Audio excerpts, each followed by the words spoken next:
Welcome back ناظرین. اب کچھ بات کریں گے گزیدگی مہم کے حوالے سے. جو ہے ہم دیکھ رہے ہیں کہ ویکسینیشن بھی کم ہو گئی اور کتا مار مہم جو ہے وہ اسٹارٹ کرنے جا رہے ہیں. سر کیا کہیں گے اس پر؟ ہم دیکھ رہے ہیں مطلب اتنے سارے لوگوں کو کتے کاٹ رہے ہیں اور اسپتالوں میں ویکسینیشن نہیں ہے اور لوگ مر رہے ہیں. کیا کہیں گے؟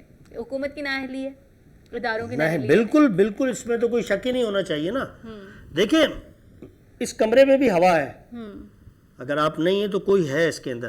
تو ویکیوم کبھی نہیں ہوتا. جو ہمیشہ ان ایفیشنسی کو ایفیشنسی پر کرتی ہے. جو آپ سے زیادہ ایفیشنٹ ہوگا وہ آپ کی جگہ آ کے لے لے گا. بنیادی چیز یہ ہے کہ یہ جو ریبیز سے بیماری بنتی ہے نا، کتا اگر کاٹ لے تو آپ اس کی ویکسینیشن تو نہیں بنا رہے لیکن باتیں سارے بنا رہے ہیں. صحیح بات. جو قوم باتیں پروڈکشن کس چیز کی کرتی ہے؟ باتوں کی. باتیں. بولے کہتے ہیں نا کہ گلاں بہتیاں تے کم تھوڑا. تو جب آپ اس انداز سے چیزوں کو لے کے چلیں گے تو ویکسینیشن اسی کی نہیں، میں تو کہہ رہا ہوں اللہ نہ کرے اینٹی بایوٹک کا کہیں پہ وہ ختم ہو جائے اسٹاک ہی. کیونکہ جس سطح پہ مہنگائی چلی گئی ہے ادویات کے ماحول سے، اب جہاں پر جس سوسائٹی کے اندر آپ نے ایک چھوٹا سا پرابلم ہے، میں نے کہا نا کہ کتا کی زبان یا جانور کی زبان میں اللہ نے ایسی تاثیر رکھی کہ اپنے زخم کو تو اسی سے آپ بنا سکتے ہیں نا وہ دوائی. آپ کو کیا بڑی کوئی اسٹیل مل لگانے کی ضرورت پڑے گی اس کی ادویات بنانے کے لیے؟ لیکن اس کے بھی آپ محتاج ہیں کہ آپ کے پاس ڈیلیوری سسٹم نہیں ہے.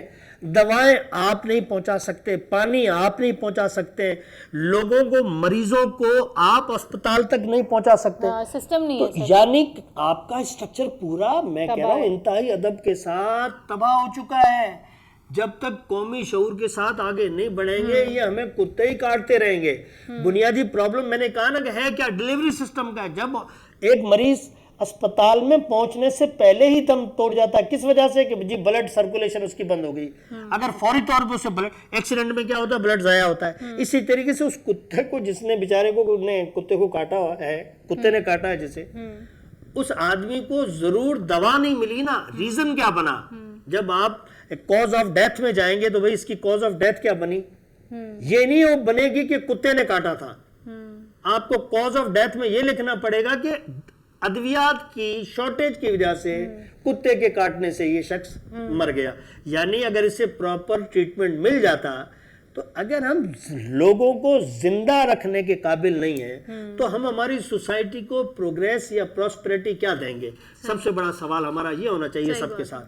تو بیسک پرابلم ہمیں جو ہے وہ اجتماعی سوچ کے ساتھ کوکب اپنے اپنے کہہ رہا ہوں نا دکھ جو ہے نا وہ الگ الگ رکھے خانوں کے اندر. فی الحال میں مانتا ہوں جب بھی حکومتیں تبدیل ہوتی ہیں تو پچھلے لوگ اندر اور آنے والے لوگ، اگر تمہاری دوبارہ گورنمنٹ آ جاتی ہے تو تم بھائی ان کو اندر ڈال دینا. صحیح بات ہے. لیکن خدا کے واسطے اس ملک کو تو کسی آگ کی کڑائی میں پھینکنے کی تیاری مت کرو، کیونکہ دنیا اس وقت ہمارے خلاف ہو رہی ہے. صحیح بات ہے. دنیا ہمارا امیج اچھا پریزنٹ نہیں ہو رہا نا. میڈیا دیکھیں نا انتہائی خطرناک چیز بھی ہے. اگر آپ کا دشمن ہو جائے تو آپ کا تمام dark side of the society دکھاتا ہے. صحیح. کہ بھئی یہ کس قسم کے لوگ ہیں. دیکھیں نا پہلے ہم پہ الزامات تو ہیں نا، وہ لگاتے ہیں نا الزامات کہ آپ لوگ ایک بنیاد پرست تشدد پسند، جس کو ریلیجیس ڈاگمیٹزم کہتے ہیں وہ لوگ، کہ آپ کے چند جو ہیں عالم یا علماء لوگ یا ملا لوگ وہ آپ کی مرضی کو دبا لیتے ہیں. انکائنڈ لائر، اپنا ڈاکٹرز اور کیا کہتے ہیں بیوروکریٹس. جس سوسائٹی کو بے رحم لوگ ملیں گے چلانے کے لیے اس سوسائٹی نے کس مقام پہ پہنچنا ہے؟ تو یہی بنیادی ہمارا پرابلم ہے. اور جس دن ہم اس سوسائٹی کے اندر میجر چینج لے آتے ہیں تو بہت ساری چیزیں حل ہو جائیں گی. اچھا، کچھ اسپتالوں میں کہا جا رہا تھا کہ ویکسینیشن پرووائڈ کی گئی ہے، لیکن کیا کیا جا رہا ہے کہ ہاف ایک مریض کو لگائی جا رہی ہے، ہاف ایک مریض کو لگائی جا رہی ہے، یعنی دونوں ہی نہیں بچ پا رہے. تو آپ کے خیال میں کیا کرنا چاہیے؟ نہیں میں کہہ رہا ہوں کہ کیا اتنی مہنگی ہے کیا؟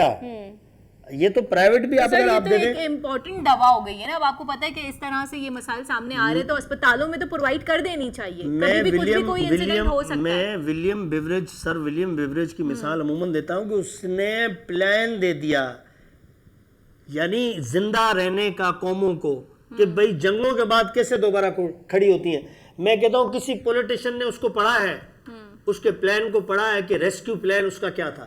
تو بیسک چیز ہے کہ جب آپ کسی کو زندگی نہیں دے سکتے, اس کی پراپرٹی کی حفاظت کی گارنٹی, جو کہ آپ کا آئین کہتا ہے, بیسک رائٹس جو ہیں اس کے اندر آپ کی پراپرٹی کو بھی اسٹیٹ تحفظ دے گی, آپ کو بھی تحفظ دے گی, آپ کی ترقی کے لیے اپرچونٹیز پرووائڈ کرے گی, آپ کو شیلٹر بھی دے گی. تو جب یہ چیزیں نہیں مل رہی ہیں تو اس عوام نے کیا قصور کیا ہے؟ اب اس سطح پر بھی ہمارے دانشور آ گئے ہیں جو کہتے ہیں کہ بھئی یہ رولنگ ایلیٹس کا آپس کا جھگڑا ہے اور اس میں غریب عوام کو کچھ نہیں ملے گا. تو میں تو چاہتا ہوں کہ خدا کرے کہ انڈیویجولزم سے ہم کلیکٹیوزم کی طرف آئیں. اسی کے ساتھ یہ پروگرام جو ہے ناظرین اپنے اختتام کو پہنچا ہے. افتخار صاحب نے بہت اچھا اپنا تجزیہ جو ہے وہ بیان کیا ہے. پھر حاضر ہوں گے نیکسٹ پروگرام میں نئے ٹاپک کے ساتھ. فی الحال مجھے اجازت دیجیے. اللہ نگہبان.